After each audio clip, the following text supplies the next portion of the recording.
Guys, hanggang palengke nakarating na ako. Naiikot ko na yung mula doon sa bahay, General Luis, papunta ako ng bayan. Nakaikot na rin ako ng isang ikot sa Millionaires. So, maganda pakiramdam, thanks Lord. At nakita ko pa ngayon isang kapatid sa PHLRC kasi Cesar, shoutout sa'yo. So, ito, naglalakad-lakad pa rin. Punta nga palengke. Ganito ba yung nag-exercise na sa palengke? Hindi, kaya nandito ako guys mga kapatid.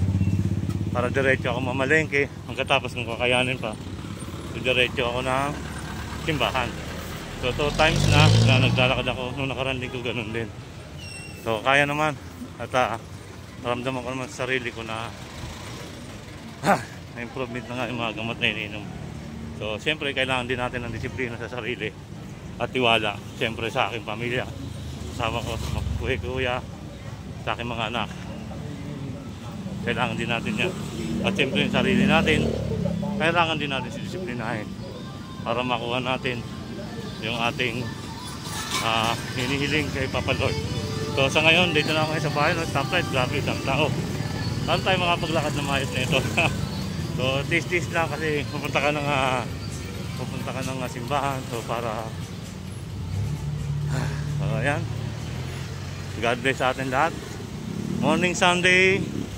So kailangan natin magpapake. So ayan. Ito po ang bayan ng Nuvaliches.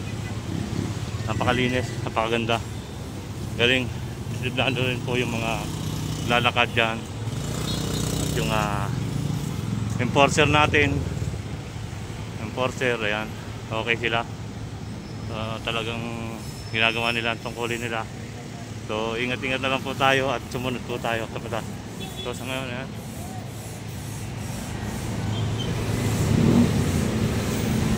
So ayan na yung simbahan para makapag-pray tayo at magpasalamat. So ride safe mga kabomba.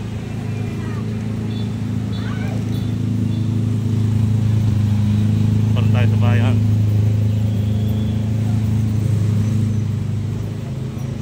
Ganda, ganda. Thanks Lord. Tuloy lang tayo sa ating paglalakad.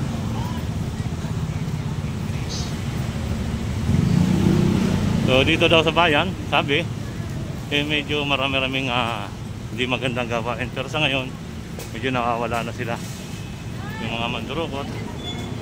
Pero ngayon, unti-unti na sila nakawala dahil sa atin. Pagdidisiplina rin sa bayan.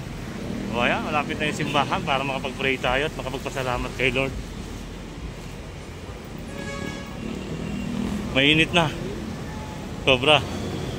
Agad na siya aring araw. Sana pagbalik ko kaya ko pa rin. Pero kung hindi naman, sakay na lang tayo ng tricycle. Yan. Our Lady. Simbahan. Simbahan. Simbahan. Pagmunta. So ayan. Dito na tayo sa may simbahan. Kuya Enforcer may hinuli.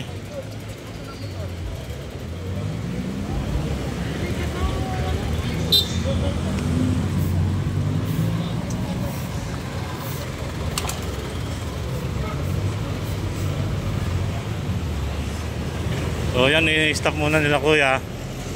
Maalalay sila. Ito yung mga tao ng Quezon City para umalalay. Sa mga tumatawid. Good. Good. Stop muna tayo.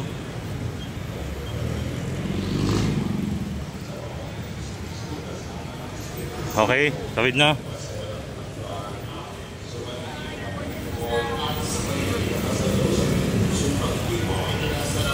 So, papasok na tayo ng simbahan para magpasalamat. Stop muna tayo. Pasalamatan sa Panginoon Hesus Kristo. Kami nag-uli sa iyong kadakilaan. Simula pa na. Santo.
tukso.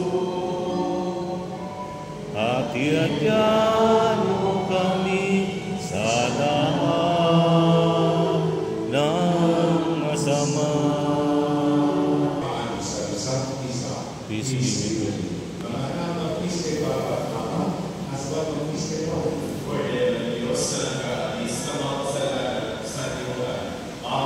Amen.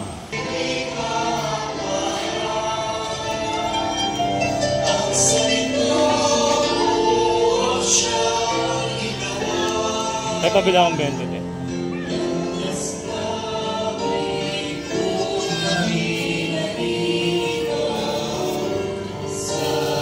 Shoutout kay ating napakasipag.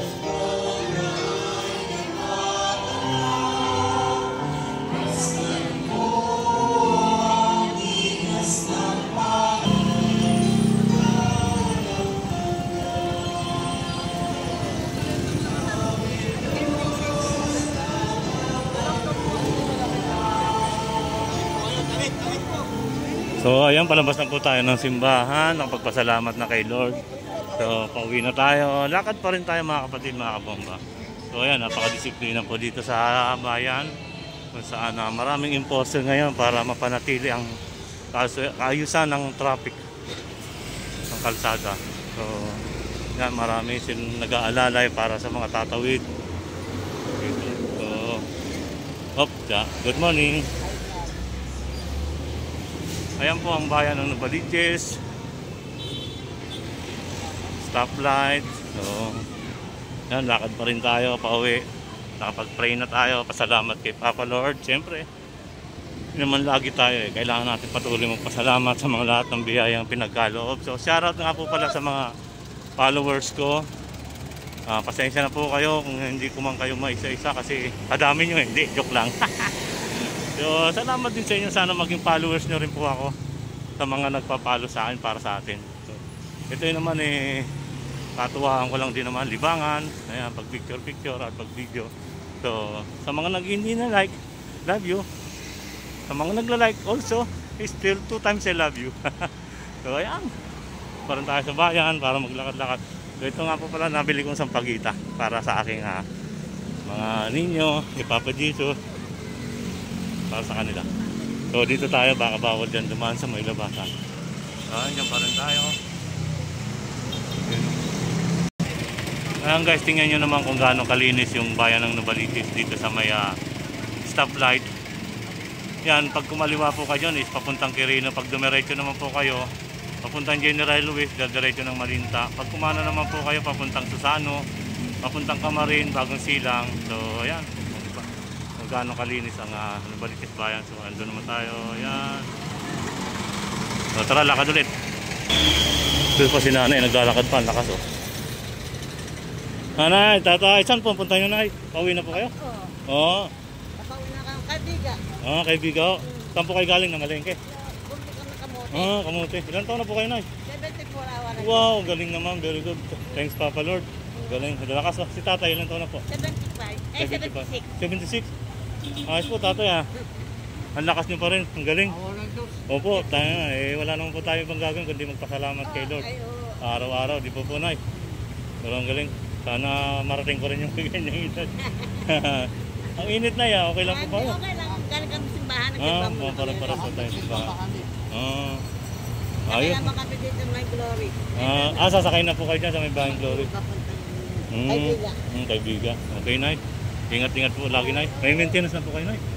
May maintenance na po kayo? Meron ako. Meron po. Kala ko wala po. Nakakabilib naman kayo. Nakakabilib. Ang galing. Bomba meron ako. May bonbon po kayo. Sa barangay namin. Sa barangay. Sa nagkaisang na yun po. Oo. Kapre. Sige po na, ingat po na lang kayo. So yan po si nanay, tatay. Grabe ang lakas po.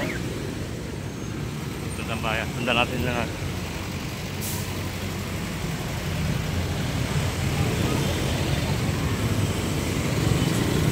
"74 years old si tatay." Hindi ko maalala kung 72 nga ba si nanay. Galing, ang lakas pa rin. Sana hindi man ako nangangarap, pero kung ipapagkaloob ni Lord na ibigay sa akin ng ganyang kalakasan, sana magpasalamat tayo. Ayan sila nanay. Taas pa rin, talagang naglalakad sila mula dun sa palengke. Yun. May hatak-hatak pa si tatay. Sana marating natin ng ganyang edad at malakas pa tayo para sa pamilya. Pero shoutout kay nanay, tatay, galing. Iba talaga si Papa Lord pag tayo ay pinatnubayan. Uwi pa sila ng Kapre. Pero sasakay na sila ng tricycle pagdating doon sa may Bayang Glory. Siyempre siguro mahirap naman na sagarin nila ang kanilang lakas para pag uwi nila doon meron pa natitira. Pero lakas ni nanay oh. Lalo si tatay merong hatak-hatak yung mga pinamalengke nila. So dito mga kapatid, mga kabomba, lalo na sa aking kapwa rider, pagkagaling po kayo doon, hindi po kayo pwedeng dumiretso papunta ron dahil one way po yan. Mahuhuli po kayo ni traffic enforcer. So pagdating kayo doon, tumukumana na po kayo para hindi po kayo masita. One way po kasi to. So ito na yung purpose ko sa paglalakad kasama ng pamamalengke. So tuloy araw-araw kami nag-iisda, lalo na ako. So sa ngayon nag-request si Commander na baboy naman daw. Bili tayo ng kasim.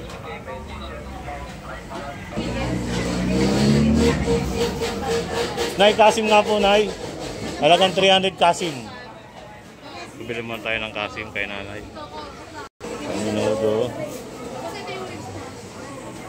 Para sa mga tikiting natin.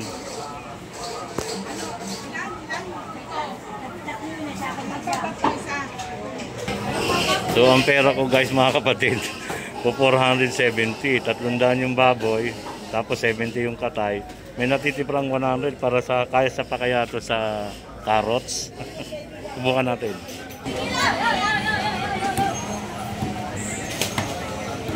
Sipag lang talaga sila ate.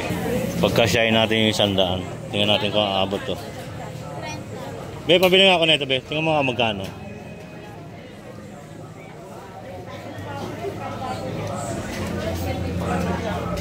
Kasya kaya yung 100 natin. Magkano te? 36 po. Sige, pabili. Kasya pa pala. Ano ba ba? Patatas. Tingnan natin, dalawa pa. Kasya pa pala yung 100 ko. Shoutout kay ate sa mga masisipag. Try mo nga ate. Isa pa. Para ano, marami-rami. So ayan, pinagkasya natin yung 100 para sa carrots, ceiling bell. Magkano? Be? Oh, may 20 pala sukli. Kala ko hindi na kasya. Galing mo ate. Mura ba nga yung gulay? Mura o mahal? Mahal pa rin. Tingin ka sa camera. Malayo na naabot na ito te. Palabas na tayo ng palengke. Nagkasya yung pera natin na 500 ba dala ko? 500. Isang kilong baboy, kasim, saka mga sahog-sahog, atay, carrots, ceiling bell, patatas. Kompleto na, asawa ko. Baka magalit ka pa ha. Magulo pa rin talaga sa palengke. So ayun guys, dito na nga po pala ako ngayon sa General Luis. Papunta na ako ng TS Cruz. Medyo lumuwag na, kaya lang ang hapdi na ng init. Gagalit na si Haring Araw. Lakad pa rin tayo. Thanks talaga Lord sa aking karamdaman na medyo maganda-ganda na. Salamat. At syempre sa aking asawa, may kuya at sa aking pamilya. So, tanging dasal at disiplina sa sarili ang kailangan talaga. So, tanggalin ang mga bawal. Sundin natin ang mga tagubilin ng ating doktor. Tuloy lang ang gamot. Siyempre sabayan din natin ang exercise para sa ating sarili. Huwag puro gamot. So shoutout sa ating lahat mga kabomba, lalong lalo na CBP Pam. Love you guys. Pas muna tayo sa rides kasi ako araw-araw nagra-rides. Ayan, mapasok na ako ng TS ko. Okay pa rin yung pakiramdam ko. Tuloy lang.